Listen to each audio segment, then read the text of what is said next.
Namaskar, good evening viewers. You're watching House Highlights on Sansad TV. I'm your host Rajiv Kumar Singh. In this program, we will take a look at all that transpired in the two houses of parliament on Friday. Before we delve into the details, let us take a quick look at the headlines. Treasury benches and the opposition spar over Samajwadi Party members' comment on Rana Sangha in the Rajya Sabha. The comment has been expunged, informs the chairman. The upper house to maintain highest rectitude when it comes to sensitive issues, stresses Chairman Dhankar.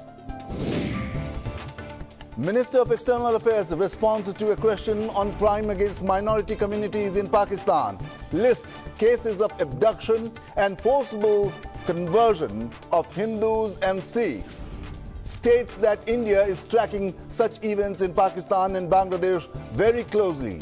Matters taken up at appropriate international forums, assures Dr. Jaishankar. And Lok Sabha passes the Carriage of Goods by Sea Bill 2024. Bill provides for better understanding between a shipper and a carrier, says Minister for Ports, Shipping and Waterways, Sarvananda Sonowal. The minister also introduces the Indian Ports Bill 2025 in the Lok Sabha. News now from the Lok Sabha. The proceedings in the Lok Sabha began with the question hour. On Friday's questions related to the ministries of Ayush, Chemicals and Fertilizers, Defence, External Affairs, Health and Family Welfare, Law and Justice, Ports, Shipping and Waterways, Women and Child Development are listed for answers. Responding to a question on prices of fertilizers, Chemicals and Fertilizers Minister J.P. Nadda informed the House that the prices of fertilizers in the country have been largely stable over the last many years. He also informed the House that neem coating of urea helps crop production in many ways. ये प्रधानमंत्री मोदी जी की सरकार है जिसमें उर्वरक के दृष्टि से जो भी संभव प्रयास थे वो सारे प्रयास किए गए हैं और उसमें अगर मैं कहूं यूरिया जो लगभग 360 लाख मेट्रिक टन का उपयोग होता है उस 360 लाख मेट्रिक टन में इन्होंने ही प्रश्न पूछा और इनको ही मैंने जवाब दिया है कि 1/11/2012 में 268 रुपीस पर 50 kg बैग था 2018 तक। वह आज के दिन में 2018 से लेकर के वो 242-45 kg का बैग है और पर क्विंटल देखा जाए जो इन्होंने क्योंकि क्विंटल में पूछा है तो इसलिए इनको क्विंटल में मैं जवाब देना चाहता हूं कि 2012 में 536 रुपए की बोरी थी, आज 538 रुपए की बोरी है, 2 रुपए का इजाफा हुआ है, सिर्फ 2। दूसरी बात, लगभग हम 1700 रुपीस का जो ये यूरिया पड़ता है उसमें हम 85% का हम सब्सिडी दे रहे हैं, 85% की सब्सिडी दे रहे हैं। और उसी तरीके से डीएपी की जहां तक बात है तो मैं इस हाउस को एश्योर करना चाहता हूं कि प्रधानमंत्री मोदी जी ने कोविड-19 के बाद जब इंटरनेशनल मार्केट फ्लक्चुएट कर रहे थे और फ्लक्चुएशन बहुत और स्केर्स था और आज भी हमको यूरिया के डीएपी के लिए रॉ मटेरियल लेने में तकलीफ आ रही है, उसके बावजूद भी 1350 रुपए प्रति बैग पर 50 किलो का उस पर सीज कर रखा है। उसके ऊपर की सारी सब्सिडी जो है वो भारत सरकार दे रही है। और जो इन्होंने नीम कोटेड यूरिया के बारे में पूछा है वो सॉइल की क्वालिटी को इंप्रूव करता है और उसके साथ साथ जो कॉस्ट ऑफ द पेस्ट और डिजीजेस के ऊपर खर्च होता था वो खर्च कम होता है और उसी तरीके से क्रॉप्स की यील्डिंग बढ़ती है, ये उसका बाय प्रोडक्ट होता है और highest incremental income in case of तूर और दाल में हम लोगों को देखने को मिला है। In reply to another question on beneficiaries under PM-JAY, Pradhan Mantri Jan Arogya Yojana, J.P. Nadda, this time as the Minister for Health and Family Welfare, informed the House on the benefits of this scheme. Let us listen in. प्रधानमंत्री आयुष्मान आरोग्य योजना है, जन आरोग्य योजना, ये दुनिया की सबसे बड़ी health assurance scheme है दुनिया की। It is the world's largest health assurance scheme. जब ये शुरू हुई थी तो ये 55 करोड़, पहले 50 करोड़ लोगों को इसमें जोड़ा गया। बाद में 10 साल के जो डिकेडल पॉपुलेशन ग्रोथ को लेकर के जो SCCC डाटा था, socio economic caste census data, और उसके साथ साथ जो नफ्सा था, नेशनल फूड सिक्योरिटी एक्ट, उसके साथ उसको जोड़ करके यह 55 करोड़ हो गया। और 55 करोड़ होने के बाद के साथ साथ इसमें 37.19 लाख हमारे आंगनबाड़ी आशा वर्कर्स और हमारे आंगनबाड़ी हेल्पर्स, इनके परिवारों को जोड़ा गया, यानी 37.19 लाख परिवारों को जोड़ा गया। और इसके साथ साथ अब जब प्रधानमंत्री मोदी जी तीसरी बार उनको भारत देश का आशीर्वाद मिला है, तो अब इस देश में 70 साल से ऊपर के कोई भी व्यक्ति किसी भी आमदनी का को 5 लाख रुपए का सालाना जिंदगी, जब तक वो अंतिम सांस नहीं लेगा तब तक उसको 5 लाख रुपीस का हेल्थ कवरेज दिया जाएगा। This is the world's largest health coverage program. दूसरी बात जो माननीय सदस्य ने पूछी, वो पूछी है कि आपने 1960 प्रोसीजर्स बताए हैं और 1960 प्रोसीजर्स के साथ साथ आप उसको कैसे आगे बढ़ाने का प्रयास कर रहे हैं। तो हम इसको टाइम टू टाइम हम इसको अपग्रेड करते रहते हैं। और जब मैंने ये जनसंख्या बताई तो अब वो 62 करोड़ हो गई है। और जब मैं ये आंगनबाड़ी डेवलपमेंट की बात, क्षमा कीजिएगा, जो पैकेजेस की बात की, और उसके साथ साथ अब हम इसमें समय समय पर नए प्रोसीजर्स को भी जोड़ते हैं। जैसे मान लीजिए कि पहले था किडनी ट्रांसप्लांट, अब उसमें हमने बोन मैरो ट्रांसप्लांट भी जोड़ दिया है, कोक्लियर ट्रांसप्लांट को भी जोड़ दिया है। इस तरीके से समय समय पर जब कोई डिमांड जैसे आती है, उसके तरीके से नए नए पैकेजेस को भी हम जोड़ते हैं और पैकेजेस के साथ साथ हम इसको आगे बढ़ाने का प्रयास करते हैं। Minister for External Affairs responded to few questions on crime against minority communities in Pakistan. Further questions were also supplemented on the crime situation against minorities in Bangladesh. We have clubbed a few excerpts from his answers. Let us listen in. Just in the month of February, there were 10 cases of atrocities against the Hindu community. 7 of them related to abduction and forcible conversion. 2 related to abduction. 1 related to police action against students who were celebrating Holi. There were 3 incidents relating to the Sikh community in Pakistan. In one case, a Sikh family was attacked. In another case, a Sikh family was threatened because of the reopening of an old Gurdwara. There was also an abduction and conversion issue with one girl from that community. There were 2 cases pertaining to the Ahmadiyya community. In one case, a mosque was sealed, and in another case, 40 graves were desecrated.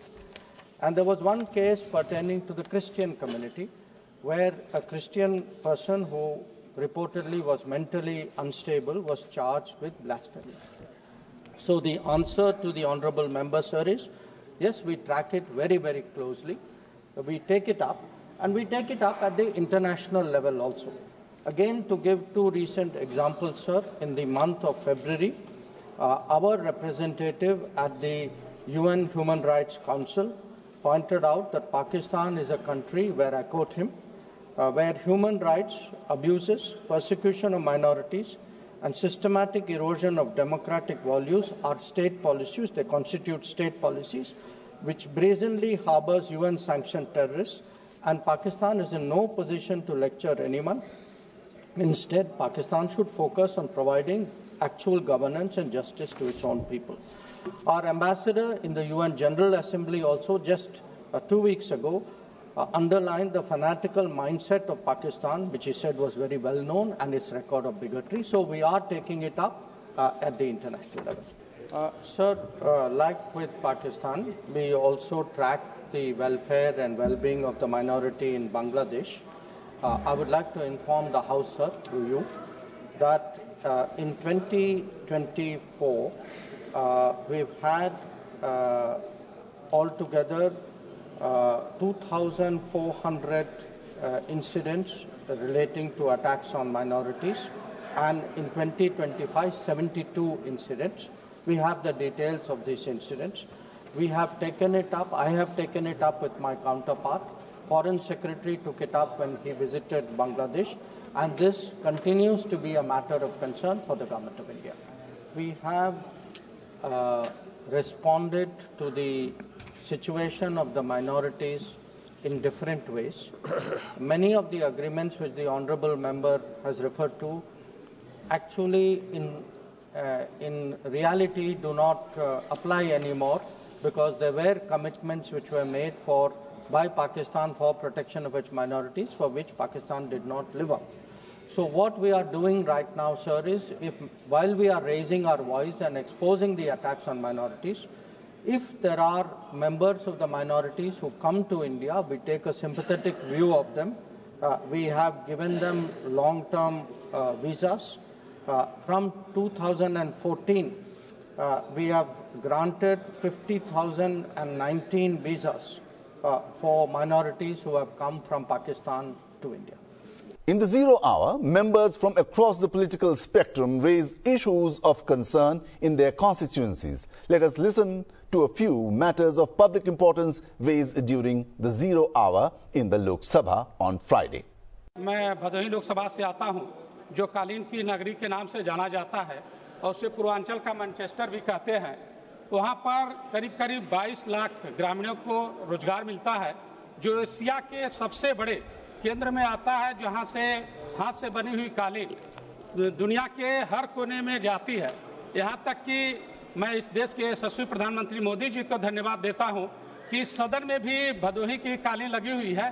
तो मैं माननीय अध्यक्ष महोदय मैं कहना चाहता हूं कि वहां के उद्यमियों ने 2002 में केंद्र सरकार से मांग किया था स्पेशल इकोनॉमिक जोन के लिए, जिन्हें केंद्र सरकार ने मंजूरी दे दी थी, लेकिन अभी तक वाराणसी और भदोही की सीमा पर जो है उस मंजूरी दी गई से कैंपस के लिए, ताकि वहां के उद्योग धंधे को बढ़ाया जाए, कालीन उद्योग धंधे को बढ़ाया जाए और वहां के उद्यमियों को एक ही कैंपस से निर्यात के लिए सभी सुविधाएं मिली जाए। लेकिन वहां पर भूमि अधिग्रहण नहीं हो पाई और ये कार्य पूर्ण नहीं हो पाया। I would like to bring the attention of this House and our Civil Aviation Ministry, sir, the urgent need for land acquisition for the Mangalore Airport. I seek the intervention of the Union Minister, which through his intervention I would ask him to enable the Udan of our city, sir, which is the embodiment of the idea of Vikas Bhi, Virasat Bhi. So Mangalore International Airport, which is operated by a private operator, has sought additional land to provide safety area for the runway from the district administration, which has asked the state government, who has written to the Airport Authority of India, and the state government is willing to facilitate the land acquisition process, and I have personally met the Civil Aviation Secretary, who is also agreed to this, sir. But this is where it is stuck now, sir. It is in September which this has happened. While all the agencies in principle and in their own capacity and spaces have say that they are willing to make this happen, there hasn't been any action initiated to facilitate this. So the bottleneck is that there is no instruction from the Airport Authority of India to the private operator or the state government. The next course of action hasn't been communicated to any of the agencies involved, sir. So that is the need of the hour, sir. The Central Aviation Ministry need to intervene and facilitate a dialogue between all the agencies. Rana सांगा भारत की विरासत है, उनका त्याग, उनका बलिदान हम सबों को गर्व देता है। वो हमारे देश की प्रेरणा है और उनके बारे में इतनी हल्की बात की गई, ये बहुत हम भत्सना करते हैं। देश के महान प्रतीकों, चाहे वो शिवाजी हो, चाहे वो राणा सांगा हो, उनका अपमान नहीं सहेगा Hindustan. In legislative business, the Minister of Ports, Shipping and Waterways, Sarbananda Sonowal, introduced the Indian Ports Bill 2025 in the Lok Sabha. The bill seeks to promote integrated port development, facilitate ease of doing business and ensure the optimum utilization of India's coastline. I rise to move for leave to introduce the Indian Port Bill 2025 to consolidate the law relating to ports, promote integrated port development, facilitate ease of doing business and ensure the optimum utilization of India's coastline. Establish and empower state maritime boards for effective management of ports other than major ports. Establish the Maritime State Development Council for fostering structured growth and development of the port sector. Provide for the management of pollution, disaster, emergencies, security, safety, navigation and data at ports. Ensure compliance with India's obligation under international instrument to which it is a party. Take measures for the conservation of port. Provide for adjudicatory mechanism for the redressal of port-related disputes and address matters connected therewith or incidental thereto. The Lok Sabha on Friday considered and passed the Carriage of Goods by Sea Bill 2024. Minister for Ports, Shipping and Waterways, Sarbanand Sonowal, moved that the bill to provide for responsibilities, liabilities, rights and immunities attached to carriers with respect to the carriage of goods by sea and for matters connected be considered and passed. Let us listen to an excerpt from the minister's reply before the bill was passed. This bill retains provision that strike a balance between the role of the shipper and the carrier, because this relationship must be holistic relationship, trustworthy relationship. That is why shipper and carrier, they must have better understanding to each other, better credibility to each other. So this balance prevents either party from deriving undue advantage and minimizes the potential for dispute. It ensures that carriers fulfill their obligation and exercise due diligence to ensure safety of the goods entrusted to them. Simultaneously, it holds shipper accountable for providing accurate information and protect carriers from losses arising from any misrepresentation. News now from the Rajya Sabha. Rajya Sabha Chairman Jagdeep Dhankar on Friday expressed his sentiments on maintaining the dignity of all members of the House. He said that while the sentiments of the people are very precious, the dignity, security, prestige of a member of the House is equally important. The chairman said the House will maintain highest rectitude when it comes to sensitive issues. Let us listen to the sentiments of the chairman on the issues. Honorable members, if we as members of this House express in the manner we are doing, irrespective of gravity or enormity of the situation, then we are not contributing to evolution of peace in society. And we will have to introspect and reflect that in this House, on such sensitive issues, if we do not send a message of peace, tranquility, then we will be failing in our duty. हर परिस्थिति में, in every situation, हमारा आचरण मर्यादित होना चाहिए, संजीदगी का होना चाहिए, और मनुष्य के जीवन में कई बार भाव या भावना में बह जाते हैं. There is always an occasion when we are carried away by emotion. We must be in rectification area. But I wish to make it very clear. Sentiments of the people are very precious. Similarly, dignity of a member of the House, his security, his prestige is equally important. I would appeal to all segments of the House that what happened in the House was expunged for a simple reason. It was outrageous. It was unexpected of a member. But our problem because of technology is that whatever we expunge is expunged only in our record. Social media gives attraction to it. Personally, for me, let me tell you, I was a student of Sainik School Chittorgarh. The fort I used to see every day. And Rana Sanga was such a venerable figure. He lost his one hand, he lost his one leg, he lost half of his body fighting valiantly. And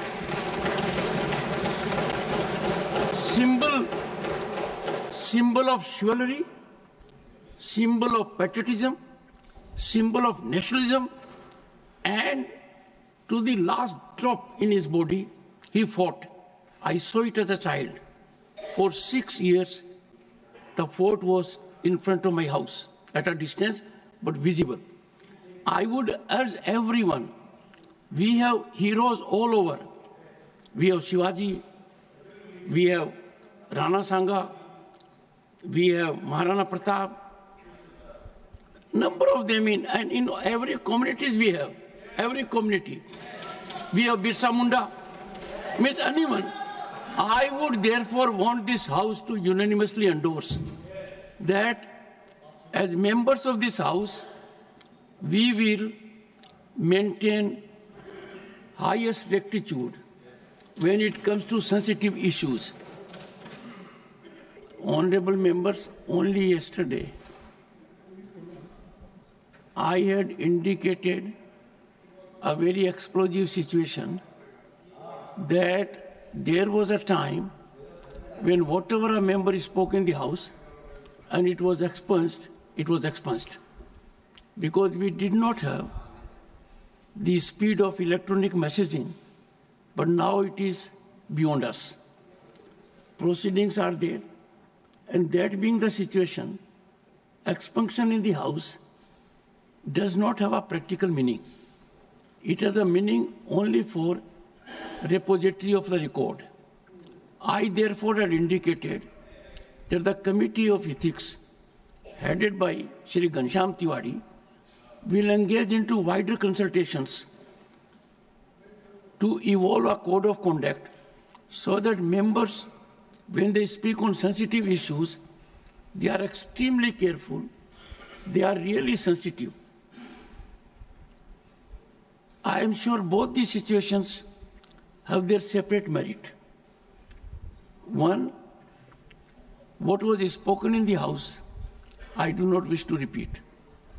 But no one in the House will endorse it. Words were chosen that were avoidable. Aspersions were cast that should not have happened. Historical perspective was absolutely in oblivion for making reflections about one of the greatest fighters and sons of Bharat. I would therefore urge everyone that the honorable member, after having made the observations, has accepted the expunction,